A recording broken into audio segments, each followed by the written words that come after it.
совместный отпор фашистской угрозе породил в наших обществах массовый патриотический подъем. Применительно к Индии свидетельство тому – это создание общества друзей Советского Союза, в которое вошли и простые люди, интеллектуалы, и многие знаменитости. Let me tell you, I don't know why, but I take a lot of pride in it. The kind of relationship enjoyed by India and Russia at that time.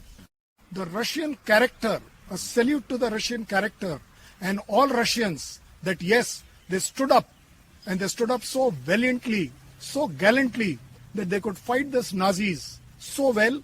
It's in fact a learning for the world to learn from USSR and the people of USSR that when you are determined, you will never fail your country, you can overcome anything.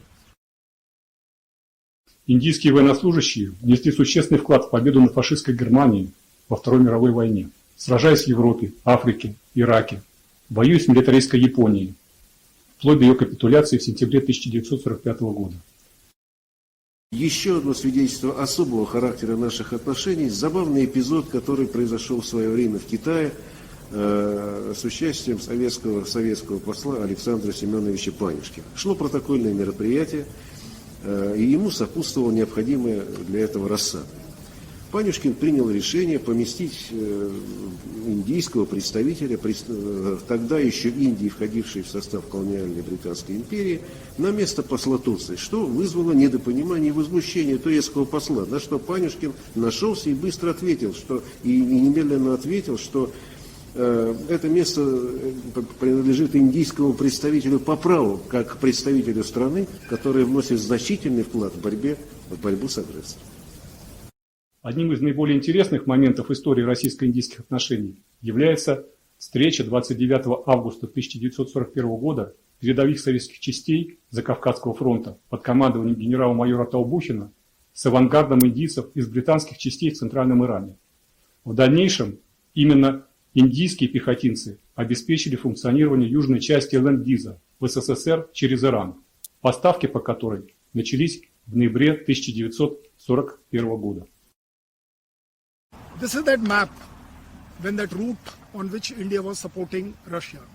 From India, it was going to Iraq, through Iran, and coming right up to Tabriz. That is where your forces were deployed at that time, which was supported. This black hard one is the route which was taken. And if you actually see it, you will find that this was one way, a distance of 730 kilometers one way. Out of this 730 kilometers, it is only 148 kilometers which had tarmac. The complete other road never existed. And you are going through Iran, where the heights were about 7,800 feet. Just imagine from a kind of the extreme road conditions, the extreme climate conditions where this route was passing through. When they were reaching Tabriz, they were crossing through areas which were minus 19 degrees. Thereby amounting to that in just 730 kilometers, you had a temperature variation of 87 degrees, which is not a normal thing to happen. Just imagine the extremities through which they were going. No roads, there's no support mechanism, and they do this journey in 3 days. В создании инфраструктуры в Иране и обеспечении поставок участвовали граждане разных стран. Греки, югославы, бельгийцы, русские, турки, болгары, иранцы, датчане. Все они были объединены одной целью – оказать как можно большую помощь Красной Армии, которая вносила основной вклад в борьбу с гитлеровской Германией. При этом никто не выяснял, кто сделал больше. Победа была одна на всех. Среди наиболее отличившихся индийцев были старший лейтенант Нараян Рауникам из города Бангалор, штат Карнатака, и сержант Гаджендра Сингх из Алмары, штат Уттараханд, награжденный указом Президиума Верховного Совета СССР от 23 мая 1944 года за успешное выполнение заданий по транспортировке вооружения, материалов и продовольствия в Советский Союз орденами Красной Звезды. Jai Hind! This salute to both those gallant soldiers, that is Subedar Nikam and Havaldar Gajendra Singh.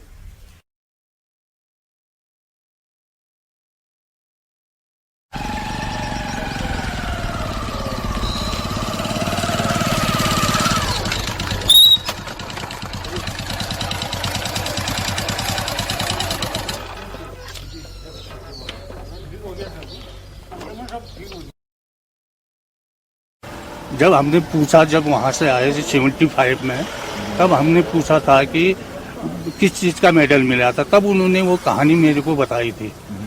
तो कि ऐसे ऐसे गोला बारूद लेके मैं जा रहा था, अंधेरा था, रात का समय था, अंधेरा था, मतलब दुश्मनों ने मेरी जांग में संगीन मार दिया।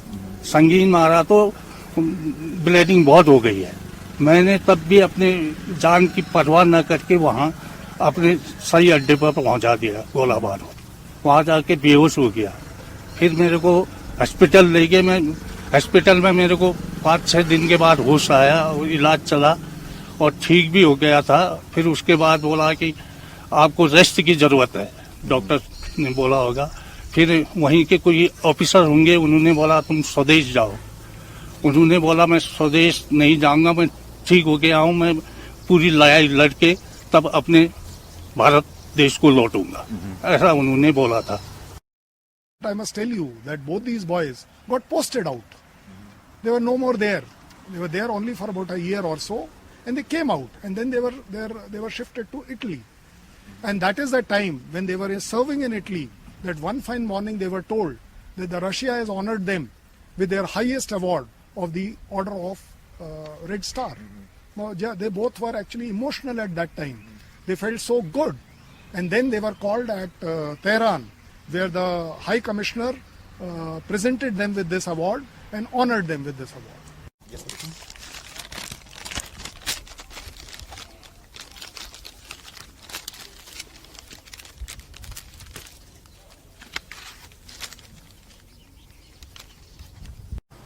तब हमें पता चला कि वो सम्मान उन्होंने 60 में वो पेंशन आ गई थी। A very interesting fact about the Russians' character, the kind of recognition, the kind of respect, they kept giving a special pension of 15 rubles per month to both these individuals till the time they were alive. Which one should not see it in terms of finance, 15 rubles, but one must see it as a gesture of acknowledgement, appreciation for life, that we acknowledge to give you this as kind of respect, not as kind of to compensate anything. Современная Россия не забывает героев Великой Отечественной войны. По инициативе министра обороны Российской Федерации, генерала армии Шойгу, под Москвой на территории военно-патриотического парка «Патриот» создается музейный комплекс «Дорога памяти». В его экспозиции будут представлены сведения и об индийских военнослужащих, старшем лейтенанте Нараяне Рауникаме и сержанте Гаджендре Синхе. Это поможет сохранить историческую память, обеспечит преемственность российско-индийского сотрудничества, будет способствовать патриотическому воспитанию молодого поколения наших стран. Теперь и индийцы, посещая Россию, смогут прийти и поклониться героям-соотечественникам, испытать чувство гордости за их неоценимый вклад в дело Великой Победы, рассказать об этом своим родным и друзьям. Мы все должны помнить тех, благодаря кому живем.